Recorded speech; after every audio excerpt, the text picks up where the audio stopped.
Bumpers क्या है, control room क्या है, पैकेज, अच्छा क्यू क्या है। बम्पर्स क्या है, फॉर एग्जाम्पल जैसे हेडलाइन चलती है तो हेडलाइन से पहले आपको एक ग्लोब घूमता हुआ दिखाई देता है, ठीक है, उसके ऊपर हेडलाइंस लिखा हुआ होता है। कोई प्रोग्राम अगर चल रहा होता है तो प्रोग्राम से पहले मुख्तलिफ पॉलिटिकल फिगर्स की, जो पॉलिटिकल पर्सनालिटीज़ की तस्वीरें चल रही होती हैं, या पॉलिटिकल जो इमारात हैं उससे सियासत से ताल्लुक़ रखने वाली, जैसे कौमी असम्बली है, सूबाई असम्बली है, ईवान जो है वो दिखाई दे रहे होते हैं आपको, ऐवान वज़ीर आला दिखाई दे रहा है, गवर्नर हाउस आपको, मतलब इस तरह की हम क्लिपिंग्स को जोड़ के तस्वीर को दिखा के एक काइंड ऑफ मॉन्टाज बना देते हैं, स्मॉल सा टीजर बना देते हैं। या हो सकता है उस प्रोग्राम की कुछ बातें हमने निकाल के, जो प्रोमिनेंट चंक्स हैं उसके वो निकाल के स्टार्ट में रखे हुए हो, ताकि इस्टेब्लिश कर सके कि ये क्या आ रहा है, कौन सा प्रोग्राम है। एक स्मॉल टीजर उस प्रोग्राम की ओपनिंग से पहले चलाते हैं, ठीक है, प्रोग्राम की ओपनिंग से पहले या हेडलाइन की ओपनिंग से पहले, या कोई भी आपका वो करंट अफेयर का शो है, एंटरटेनमेंट का शो है, कुछ भी है, उससे पहले जो एक स्मॉल टीजर चलता है उसको हम बम्पर कहते हैं। अगर वो पहले चलेगा तो उसको कहेंगे ओपनिंग बम्पर। अगर वो हेडलाइन के इख्तिताम पे चलेगा या प्रोग्राम जब एंड हो रहा है तब बम्पर चल रहा है तो वो है क्लोजिंग बम्पर। कंट्रोल रूम क्या है, कंट्रोल रूम जैसे नाम से ही जाहिर है कि ऐसा कमरा जहां से चीजें कंट्रोल हो रही हैं, ठीक है। अब न्यूज में कंट्रोल रूम्स कितनी तरह के होते हैं? न्यूज में कंट्रोल रूम्स दो तरह के होते हैं प्राइमरीली। एक होता है एनसीआर और दूसरा होता है एमसीआर। एक होता है एनसीआर, एनसीआर, और दूसरा है MCR, N for nest, M for master. NCR मैंने कहा पहला है एनसीआर यानी न्यूज कंट्रोल रूम, दूसरा है एमसीआर, मास्टर कंट्रोल रूम। अब जो एनसीआर है वो कुछ इस तरह का दिखाई देता है आपको। एमसीआर और एनसीआर मोर और लेस दिखते एक तरह के ही हैं, यानी वहां डिफरेंट स्क्रीन्स लगी हुई हैं, जैसे आपको ये दिखाई दे रही हैं। वहां पे डिफरेंट स्विचर्स पड़े हुए हैं, ये स्विचर्स हैं जहां से वो स्विच कर रहा है कि बम्पर उसने चलाना है, उसने फुटेज कट करनी है, उसने एंकर को कट करना है, किसको करना है, तो ये डिपेंड करता है इस बंदे के ऊपर जो यहाँ बैठा हुआ है। अच्छा क्यू क्या है? क्यू एक ऐसा सिग्नल है, सिंबल है, जो प्रोड्यूसर साहब इस्तेमाल करते हैं कम्युनिकेट करने के लिए एंकर को, या एंकर अगर कम्युनिकेट करना चाहता है तो वो पलट के किस बॉडी लैंग्वेज के साथ क्या कहेगा तो वो समझ जाएगा।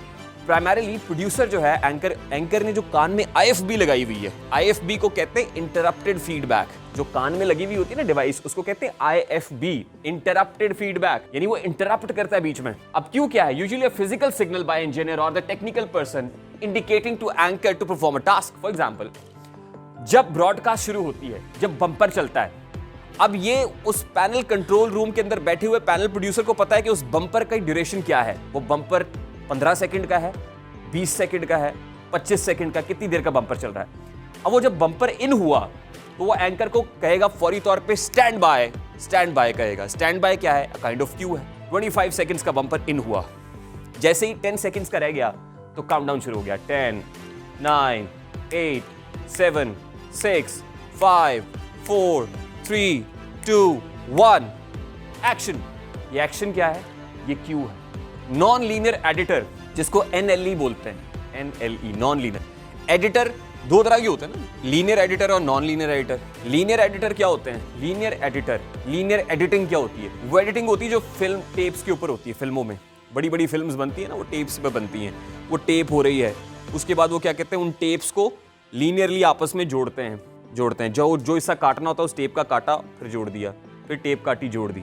लीनियरली टेप को जब जोड़ा जा रहा होता है, पेस्ट किया जाता है, तो इसको कहते हैं लीनियर एडिटिंग। हमारे यहाँ इलेक्ट्रॉनिक मीडिया के अंदर जो एडिटिंग होती है वो नॉन लीनियर एडिटिंग होती है। आप सिंपली याद रखिएगा, वो एडिटिंग जो किसी कंप्यूटर सॉफ्टवेयर में होती है वो नॉन लीनियर एडिटिंग होती है। इसको नॉन लीनियर क्यों बोलते हैं? क्योंकि लीनियर नहीं होती, ऐसे नहीं होती, बल्कि ये पैरेलल लेयर्स में होती है, ये लेयर्स में होती है। ये ऑडियोज की लेयर्स, वीडियोज की लेयर ऊपर नीचे पड़ी हुई होती है। इंजीनियर सब समझते हैं कि technical person who can operate both maintain and repair equipment, जो वहाँ बैठा हुआ है, जो ऑडियो को भी देख रहा है, जो वहाँ से नॉक से सिग्नल्स को भी ले रहा है, डीएसएनजी फीड, ये वो, और फिर ना सिर्फ ये कि इक्विपमेंट को मेंटेन कर रहा है बल्कि उसकी रिपेयर और मेंटेनेंस का काम करता है। बाहर कोई धरना चल रहा है, कोई प्रोटेस्ट चल रहा है, कोई जलसा चल रहा है, ठीक है, कोई बात कर रहा है, कोई लाइव तकरीब के अंदर कॉन्वोकेशन से गवर्नर साहब खिताब कर रहे हैं, तो वहाँ से फीड कौन लेगा? हमारी डीएसएनजी लेगी। डीएसएनजी क्या है? Digital satellite news gathering. वो जो एक आपको गाड़ी नजर नहीं आ रही होती जिसके ऊपर डिश लगी हुई होती है, वो जाती है, डिश उठाते हैं और वो फिर सैटेलाइट से कनेक्ट हो जाते हैं, उसको बोलते हैं डिजिटल सैटेलाइट न्यूज़ गैदरिंग। तो आपका रिपोर्टर जो वहाँ है मौके पे, या आपकी टेक्निकल टीम जो है वो मौके पे जो उसको कवर करके अपने बेस स्टेशन तक पहुंचा रही है, ब्रॉडकास्टिंग यूनिट तक पहुंचा रही है, उस प्रोग्राम कंट्रोल रूम तक पहुंचा रही है, वो क्या आ रही है? वहां से फीड आ रही है। क्या है फीड? वो फीड कर रहा है अपने ब्रॉडकास्ट यूनिट को। प्रोड्यूसर या एडिटर। एडिटर जैसे जो है वो किसी भी मैगजीन का एडिटर होता है, अखबार का एडिटर होता है, वैसे ही हमारे यहाँ वो काम एक प्रोड्यूसर कर रहा होता है। प्रोड्यूसर वो होता है जो न्यूज़ को एडिट करता है, प्लान करता है, सुपरवाइज करता है न्यूज़ कास्ट को। तो फॉर एग्जाम्पल एक बुलेटिन है तो उस बुलेटिन का पूरा प्लान एक प्रोड्यूसर ने बनाना है। जो प्रोड्यूसर उस बुलेटिन का उसके सीक्वेंस को प्लान करता है कि पहले ये चलेगा, दूसरा ये चलेगा, तीसरा ये चलेगा, चौथा ये चलेगा, पांचवा ये middle of the newscast ये चलेगा, एंड इस पे होगा, उसको बोलते हैं रन डाउन प्रोड्यूसर। जो तरतीब सेट कर रहा होता है, रन डाउन सेट कर रहा होता है, उसको रन डाउन प्रोड्यूसर बोलते हैं। जो पैनल पे बैठा होता है, मैंने आपको बताया, उसको पैनल प्रोड्यूसर बोलते हैं।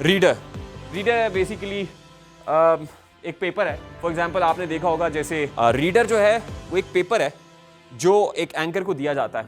फॉर एग्जाम्पल को बुलेटिन चल रहा है, एक एंकर प्रॉम्प्टर से पढ़ रहा है, ठीक है, तो प्रॉम्प्टर अगर खराब हो गया, या अक्सर आपने देखा होगा दरमियान में ही एंकर नीचे देख के पढ़ना शुरू कर देते हैं, अब तो लैपटॉप्स भी पड़े होते हैं, लैपटॉप भी खराब है, तो एक पूरे बुलेटिन का जो प्रिंट आउट है वो भी एंकर के सामने रख दिया जाता है कि इन केस कोई तकनीकी खराबी है, लाइव जा रहे हैं हम, कोई सिस्टम जवाब दे गया है तो आप पेपर से देख के पढ़ सकते हैं। उस पेपर को बेसिकली रीडर बोलते हैं। जब कोई एंकर हेडलाइंस पढ़ता है तो वो नॉट नेसेसरीली कि हेडलाइंस में तो क्योंकि फुटेज नजर आ रही होती है ना, आपको एंकर नजर नहीं आ रहा होता, एंकर का तो वॉइस ओवर चल रहा होता है पीछे, तो वो एंकर जिस पेपर से देख के हेडलाइंस पढ़ रहा होता है ना, हो सकता है प्रॉम्प्टर से देख के पढ़े, लेकिन मेजॉरिटी ऑफ द एंकर्स वो जिस टाइम हेडलाइन का चल रहा होता है, फुटेज विजुअल्स चल रहे होते हैं, वॉइस ओवर जब वो करते हैं, वो पेपर अपने सामने रख के हेडलाइंस को पढ़ रहे होते हैं, क्योंकि हेडलाइंस की थोड़ी सी पिच हाई होती है, एनर्जी ज्यादा होती है, तो वो सामने से देख के जिस पेपर से पढ़ते हैं उस पेपर को रीडर बोलते हैं। पैकेज, मैंने जैसे आपको बताया कि एक खबर कहां से शुरू होती है, टिकर से शुरू होती है। खबर की पहली किस्म मैंने आपको बताया था टिकर है, एक खबर टिकर से शुरू होती है, और जो खबर है जो टिकर से शुरू हुई थी वो खत्म कहां होती है, पैकेज पे खत्म होती है। क्यों?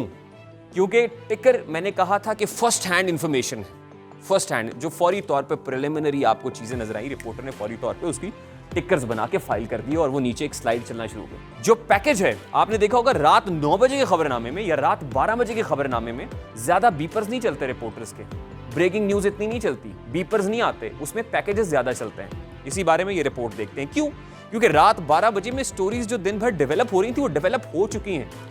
जो बावर्ची खाने में खाना बन रहा था वो खाना पक के तैयार हो गया रात 12 बजे तक, तो वही खबरें अब पैकेजेस में कन्वर्ट हो गई हैं। यानी पैकेज वो चीज है, 90 सेकंड्स की वो रिपोर्ट है छोटी सी, जिसके अंदर सारी हैपनिंग्स हैं उस इवेंट की।